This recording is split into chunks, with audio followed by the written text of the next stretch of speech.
మత్తయి సువార్త 27వ అధ్యాయము, మత్తయి సువార్త 27వ అధ్యాయం 60వ వచనం, కొత్త నిబంధనలో పేజీ నెంబర్ 30. మత్తయి సువార్త 27:60 వచనం. చాలా జాగ్రత్తగా చూడాలి ఈ మాట. తాను రాతిలో తొలిపించుకొనిన క్రొత్త సమాధిలో దానిని ఉంచి, కొత్త సమాధిలో దానిని ఉంచి. ఈ కొత్త సమాధి విషయం ఏంటో మనం ఆలోచించాలండి. ఈ సమాధిని, యేసుక్రీస్తును దేహాన్ని ఉంచడానికి సమాధిని ప్రిపేర్ చేసిన వ్యక్తి ఎవరు? అరిమత్తయి యోసేపు గారు. ఈయన చాలా ప్రజ్ఞావంతుడు, ధనవంతుడు అంటే డబ్బుని అంటే అనుకుంటూ రిచ్ నాలెడ్జ్ అంటారు, రిచ్ పర్సన్ అంటారు. రిచ్ పర్సన్ అన్న వరకునే మన క్యాల్కులేషన్ ఎక్కడికి వెళ్తుంది అంటే డబ్బు మీదకి వెళ్తుంది. లేదు లేదు లేదు, కొందరు చూస్తే రాయల్టీ లుక్ కనిపిస్తారు, అంటే టీవీగా ఉంటారు వాళ్ళు డబ్బుకు సంబంధించింది కాదు అది, ఏవండి. అలాగే ధనవంతుడు అనగానే ధనం పరంగా అయి ఉండొచ్చు, కానీ ఐడియాలజీ కూడా కొంతమంది రిచ్గా ఉంటుందండి. ఐడియాలజీ, దాన్ని రాజ్య గుణం అంటారు. ఇగో అంత గొప్ప రిచ్ నాలెడ్జ్ కలిగిన వ్యక్తి, రిచ్ థాట్స్ కలిగిన వ్యక్తి ఎవరంటే అరిమత్తయి యోసేపు అండి. ఇతడు ఎంత రిచ్ పర్సన్ అంటే బ్రెయిన్ పరంగా చెప్తున్నాను, ఆలోచన పరంగా చెప్తున్నాను, ఐడియాలజీ పరంగా ఎంత రాజ్యగుణం కలిగిన వాడంటే ఈయన బాగా ఆలోచన చేశారండి. ఏం ఆలోచన చేశారంటే, యేసు దేహం శిలువ పైన ఉంది. మీరు బాగా జ్ఞాపకం పెట్టుకోవాలి ఆయన గురించి. యేసు దేహం శిలువ పైన ఉంది, దాన్ని దింపాలి. దింపి సమయానికి కల్లా దాన్ని ఏం చేయాలి? భద్రం చేయాలండి. భద్రం చేయకపోతే ఇక 5 అయింది అనుకోండి, అంటే శనివారం పొద్దు వచ్చేసింది అనుకోండి, విశ్రాంతి దినం ఆరంభం అయింది అనుకోండి, ఇంకా దాన్ని భద్రం చేయడానికి అవకాశం లేదండి. ఇంత తక్కువ టైంలో ఆయన ముందస్తు బాగా ఆలోచన చేసి ఆ తక్కువ టైంలో ఇది సాధ్యం కాదని 3 గంటల సమయంలో, శుక్రవారం 3 గంటల సమయంలో యేసుప్రభు దేహాన్ని దింపి 5 గంటల లోపు అది సమాధికి వెళ్ళిపోవాలి. ఈ 2 గంటల మధ్యలో సమాధి ఏర్పాటు చేయడం సాధ్యం కాదని, అది మట్టిలో పెట్టకూడదని బాగా ఆలోచన చేసి ప్రీ ప్లాన్గానే ఒక సమాధిని తయారు చేశారండి. దాని పేరు రాతి సమాధి. దాన్ని మత్తయ్య గారు ఏమని రాస్తున్నారంటే అది కొత్త సమాధి అని రాశాడండి. మీరు బాగా ఆ పదాన్ని మీరు మర్చిపోకూడదు ఎప్పుడు. కొత్త సమాధి అని రాశాడు. పాత సమాధిని ఎందుకు రాయలేదు? ఏదో సమాధిలో పెట్టారని ఎందుకు రాయలేదు? దీనివల్ల ఒక ప్రాబ్లం ఉందండి. ఎందుకంటే యేసుక్రీస్తు ప్రభుని సమాధి చేశారు, ఏ సమాధిలో పెట్టినా లేస్తాడు, అది నో డౌట్. ఏ కొత్త సమాధి అయినా లేస్తాడు, పాత సమాధి అయినా లేస్తాడు, లేకపోతే ఆ శవాన్ని అక్కడ పెట్టి 4 బండలు కప్పినా లేస్తాడు. లేవడం పక్క ఆయన. చివరికి నీకు వీలు కాకపోతే దాన్ని ఏదో పొద కప్పేసిన లేస్తాడు, లేవడం పక్కండి ఆయన. కానీ లేచేటప్పుడు ఒక ప్రాసెస్ అనేది ఉంటుంది బిడ్డ. ఆ ప్రాసెస్ కనుక మిస్ అయిపోయారు అనుకోండి, యేసు లేచిన అది సమాజంలో అబద్ధంగా మళ్ళీ మారిపోతుందని గమనించిన అరిమత్తయి యోసేపు గారు ఒక రాశి సమాధిని క్రియేట్ చేశాడు. అది కొత్తదండి, అందులో ఎవ్వడును ఎప్పుడును పెట్టబడలేదని అక్కడే ఉంది. చదివారమ్మా? ఉన్నది ఆ మాట. ఎవ్వడును పెట్టబడలేదు, అది కొత్తది. కొత్త అనే పదం ఎందుకు రాశారు అనుకుంటున్నారు మత్తయ్య గారు? ఈ వాక్యం రాసేటప్పటికే యేసుక్రీస్తు మీద చాలా అపోహలు ఉండిపోయాయి సమాజంలో. వీటన్నిటిని వ్యతిరేకించడానికి మత్తయ్య గారు ఆ మాట ప్రయోగించారు. కొత్తదని ఎందుకు రాశాడు అంటే, యేసు ప్రభు ఆ దేహాన్ని అది తిరిగి లేస్తుంది కదా, ఎలాగైనా సరే తిరిగి లేస్తుంది. అది హరిబరిగా టైం లేదని ఏదో ఒక సమాధిలో భద్రం చేశారు అనుకుందాం. భద్రం చేస్తే తిరిగి లేస్తాడా లేదా యేసు ప్రభు? నువ్వు నమ్ముకున్నా తిరిగి లేస్తాడు ఆయన, నువ్వు నమ్మకున్నా తిరిగి లేస్తాడు ఆయన. ఎందుకంటే ఆయన మాట ఇచ్చాడు కదా, అది ఆయన వ్యక్తిత్వం, ఆయన లేస్తారు. ఇప్పుడు లేచారండి, యేసుప్రభు తిరిగి లేచాడు, క్రీస్తు తిరిగి లేచాడని సువార్త ప్రకటన ఆరంభమవుతుంది అనుకోండి. అసలే యేసుక్రీస్తు ఎక్కడ దొరుకుతాడా అని చూస్తున్నారు. శవాన్ని కూడా వదలలేదు వాళ్ళు, యేసుప్రభు శవాన్ని. అలాంటి యేసుప్రభు తిరిగి లేచాడు అనుకోండి, ఇప్పుడు దాన్ని ఎలా సృష్టిస్తారో తెలుసా వాళ్ళు? యేసుప్రభు దేహాన్ని ఎక్కడ పెట్టారు? ఒక పలానా సమాధిలో పెట్టారు. ఆ సమాధి ఎవరిది? అది పాత సమాధి, ఎక్కడో ఒక దాంట్లో పెట్టేశారు అనుకోండి. పెడితే అది సమాధి ఎవరిది? అంతకుముందుకు ఆ సమాధిలో ఎవరు ఉంచబడ్డారు? ఇవన్నీ ఎంక్వైరీ చేసి ఒక విషయాన్ని బయటకు తీసుకొస్తారండి. ఆ విషయమే 2వ రాజుల గ్రంథము 13వ అధ్యాయం 20వ వచనం చూడండి. 2వ రాజుల గ్రంథము 13వ అధ్యాయం 20వ వచనం, పేజీ నంబర్ 319. పాత నిబంధనలో పేజీ నంబర్ 319 అండి. 2వ రాజుల గ్రంథము 13వ అధ్యాయం 20వ వచనం. 2వ రాజుల గ్రంథము 13వ అధ్యాయం 20వ వచనం. ఎలీషా మృతి పొందగా వెరీ గుడ్, వారు అతనిని సమాధిలో ఉంచిరి.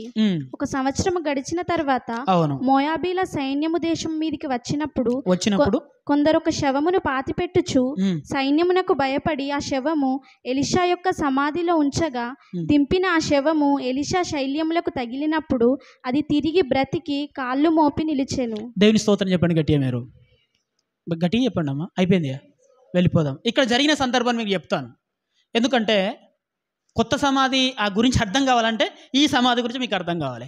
ఈ సమాధి ఏంటంటే ఎలీషా గారి సమాధి అండి. ఎలీషా ప్రవక్త ఉన్నాడు కదండి, ఏలియా ఒక సమకాలీకుడు, శిష్యుడు అనుకుందాం. కాబట్టి ఈ ఎలీషా గారు చనిపోయారు.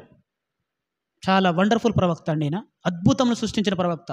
కానీ ప్రతి విధమైన అద్భుతాన్ని చేసింది ఎవరంటే ఈ ఎలీషా గారండి. ఇర్మియా గారికి అద్భుతాలు లేవు, కేవలం ఆయన వాక్యం చెప్పడమే, మోటివేషన్ చేయడమే, ఆయన అద్భుతాలు చేసినట్టుగా ఉండదు. అందుకే ఆయన గ్రంథాలు రాశారు వాళ్ళు. ఈయన ఎన్నో అద్భుతాలు అండి, చాలా వండర్ఫుల్ అద్భుతాలు చేశారు. అందుకనే యేసుక్రీస్తు ప్రభువును కూడా కొంతమంది ఏలియాతోని ఎలీషాతో పోలుస్తారు. ఎందుకంటే ఆయన అద్భుతాలన్నీ ప్రవక్తలు చేసిన అద్భుతాలలాగానే అనిపిస్తున్నాయి కాబట్టి. అక్కడ ఎలీషా గారు చనిపోయినప్పుడు ప్రవక్త కదా, ఆ శవానికి గౌరవం ఇచ్చడం కొరకు దాన్ని ఒక మంచి దగ్గర ఓ చోట దాన్ని సమాధి చేశారండి. మంచి సమాధి, ప్రవక్త కదండి, సమాధి చేశారు. ఓకే, ఒక 1 year తర్వాత ఇజ్రాయెల్ దేశం మీదకి మోయాబు దేశం యుద్ధానికి వచ్చింది. భయంకర యుద్ధం జరుగుతుంది. సైనికులు యుద్ధానికి బయలుదేరారు. సైనికులు బయలుదేరేటప్పుడు వాళ్ళకున్న నియమం ఏంటంటే వాళ్ళు కొంతమంది బ్యాచ్లుగా బయలుదేరుతారు.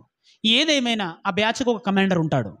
ఏం చేస్తారంటే ఏదేమైనా సరే పోతే ప్రాణం పోయినా పర్వాలేదు, కానీ మనం భయపడో ఏమండి దేనికో జడిసో కుటుంబానికి మమకారానికి లోబడిపోయామని తిరిగి రాకూడదు అని ఒక మంచి దీక్షతోనే సైన్యంలోకి వెళ్తారండి. వాళ్ళు చావునైనా సరే ఎదిరిస్తారు తప్ప పారిపోరు. మరి పారిపోతే ఎవరు అంటే ఆ సైన్యం గుంపులో ఒక 20 మంది ఉన్నారు అనుకుందాం. వాళ్ళు వేరే దిక్కు వెళ్తారు, మాటు వేస్తారు. ఆ 20 మందిలో ఎవడో ఒక్కడు మాత్రమే తప్పించుకోవాలి.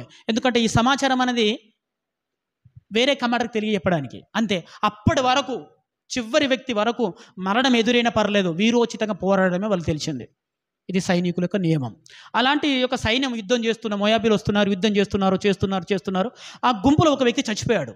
సైనికుడు కదా, కాబట్టి సైనిక వందనం చేసి దానికి గౌరవం ఇవ్వాలి. ఎందుకంటే పాపం దేశం కోసం పోరాడుతున్న వ్యక్తులు, దానికోసం గౌరవం ఇవ్వాలనే ఉద్దేశంతో మరి దీన్ని ఎక్కడ పెట్టాలి అని ఆలోచన చేశారండి. చనిపోయిన వాళ్ళు ఏడుస్తూ కూర్చోలేదు, ముందుకు వెళ్ళిపోవడం వాళ్ళ విధి. కాబట్టి ఆ పాపం అనామక శవం, అనాథ శవంలాగా దాన్ని అక్కడ తీసి పాడేస్తే బాగుండదు అనే ఉద్దేశంతో వెళుతుండగా వారికి ఏం కనిపించిందంటే ఒక సమాధి కనిపించిందండి. ఒక సమాధి కనిపించింది. దీన్ని మరీ అజాగ్రత్తగా వాడేం కంటే ఈ సమాధి సెట్ చేద్దాం, ఆ వ్యక్తి చచ్చిపోయి ఎన్నో రోజులే ఉంటుంది కదా అని ఆ సమాధి పై పలకలా ఉంటుంది, అది ఓపెన్ చేశారు.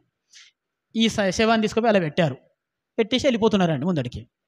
కొద్ది నిమిషాలకే చనిపోయిన శవం ఏం చేసింది? దేవుని స్తోత్రం చెప్పండి గట్టిగా. తిరిగి లేచిందండి. ఒక్కసారిగా అవక్కైపోయారు వాళ్ళు.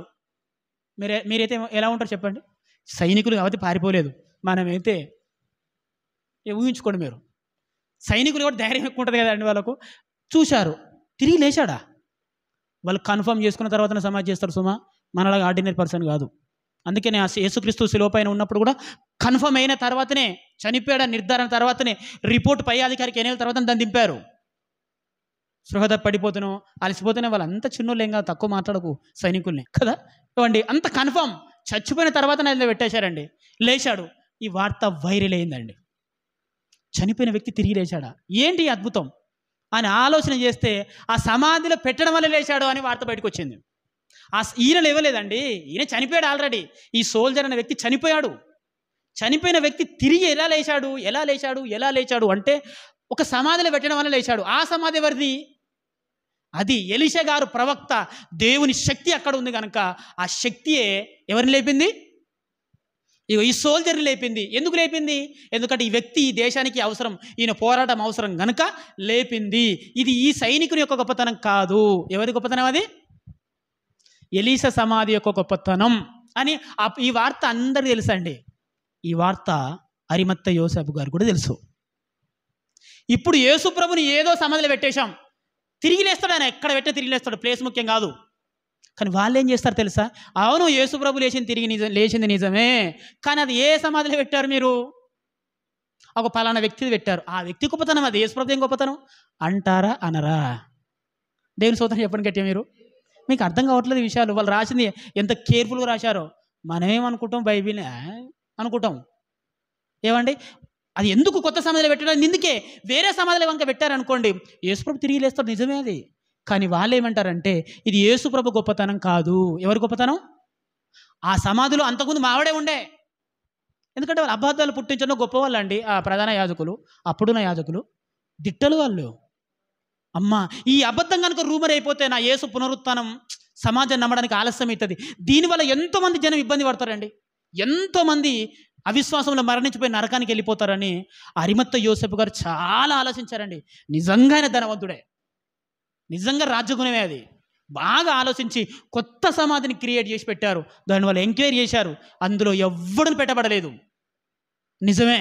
చూసారా, యేసు ప్రభు యొక్క పునరుత్థానాన్ని బలపరచుటకు బలమైన ఆధారాన్ని ఇచ్చాడు ఆయన.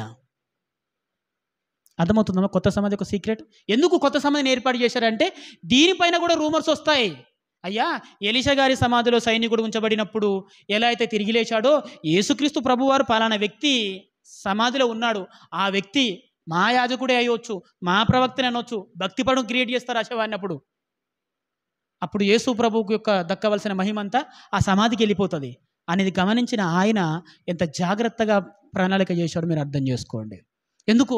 యేసు ప్రభు పైన కనుక అబద్ధాలు కనుక నిజమని వెళ్ళిపోతే చాలామంది దేవుని దగ్గర రాకుండా పోతారండి. ఇప్పుడు చూడండి ప్రియ దేవుని పిల్లలారా, యేసు ప్రభు ప్రేమ, ఆయన దయ, ఆయన అద్భుతాలు, ఆయన చెప్పిన బోధ ఈ సమాజానికి చాలా అవసరం అండి.